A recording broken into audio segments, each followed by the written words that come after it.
What's going on, guys? Welcome back to the channel. Today, we're going to be talking about the Red River Rivalry. Of course, Oklahoma going and taking on Texas. Both teams ranked in the top 15. This should be a great matchup. On the Oklahoma side, Brent Venables, of course, in his second year, trying to put things together, especially defensively. I feel like offensively, Oklahoma is still a powerhouse, but bringing in a former defensive coordinator, Coach Venables, you would think that the defense would take a step up. And they have so far this year. But with that being said, they haven't really played anybody so far this year. Drew, I think that's the biggest thing for me in this game. When you look at the level of talent that Texas has played already compared to the talent level of the Oklahoma teams, Texas has had the harder schedule this year. How much do you think that will play an impact in this game? Yeah, I mean, 100%. Texas is battle tested. Oklahoma is not. Now, let's give Oklahoma a little bit of credit. They have been improved defensively. Throwing out statistics here, I mean, you can look and say that Oklahoma's top 10 in this defensive category. They're top 25 in this and that. But like you said, and they haven't really played a team that can match them talent-wise and give them a lot of troubles. We watched the Iowa State film a little bit. Iowa State had plenty of opportunities and did convert on some opportunities where they would attack the middle of the field, and the Oklahoma secondary would kind of break down. Number 2 for Oklahoma comes to mind, the safety. I can't remember the name off the top of my head.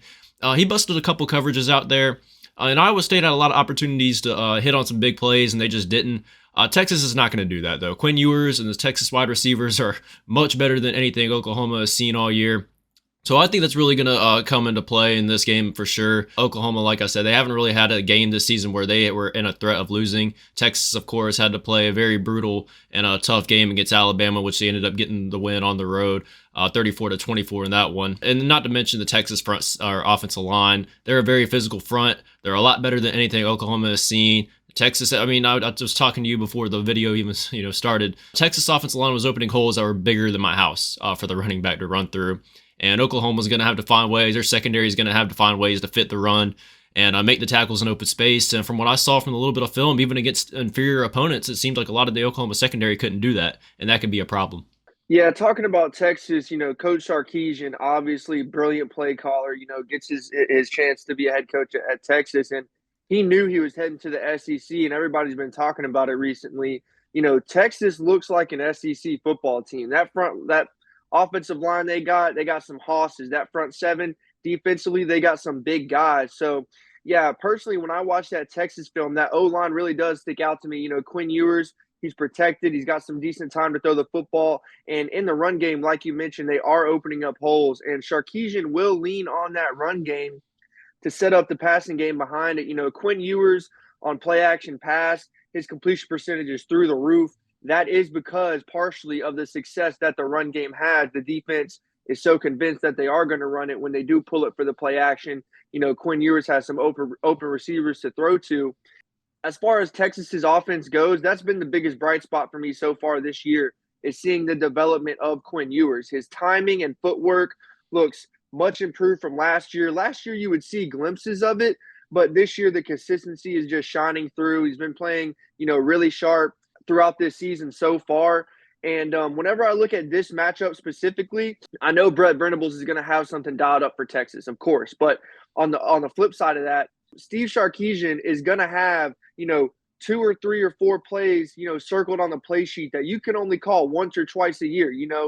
Some trick plays, some gimmick plays that are going to hit. He is going to run those plays, this week against Oklahoma. This is a pivotal game for Texas. If Texas is really back, they should roll over Oklahoma. I would think that if Texas is back, they wouldn't have a problem with this Oklahoma team. Yeah, and you can make a legitimate argument for Texas being the number 1 team. When you look at the games they've played and the overall performance, I can understand maybe you not putting them number 1 like, say like an AP kind of style ranking system. But overall, looking at the eye test, Texas just looked like the number 1 team. I mean, there's not really a game on there that they've played already where you look at that game and you're like, yeah, Texas struggled here. They look very, very beatable other than the Wyoming game, but which they ended up winning 31-10. And Wyoming's a better team than most people say. I know a lot of people like to point that game, but Wyoming is not a bad football team, and Texas got the job done there. Another thing I want to talk about Quinn Ewers is his underrated ability to run the ball as well. There was a lot of times that Kansas game, if his options and reads weren't there, he wasn't scared to take it and run and get a first down, for 8, 9, 10 yards. And if he can do that in this game, it's really going to give the Oklahoma defense a lot of fits. The Texas does a really good job with play fakes and attacking in the middle of the field with A.D. Mitchell and their staple of NFL wide receivers. And Oklahoma, this is not They have not seen anything at this level yet, and I think that's really going to come back to bite them in this game. I think Texas is a much better team. I don't think what happened last year in the Texas-Oklahoma game is going to come into play here. I think Oklahoma's a lot better, especially with them having Dylan Gabriel in this one. Dylan Gabriel's a really fun player to watch. If you haven't watched him, I highly suggest that you do.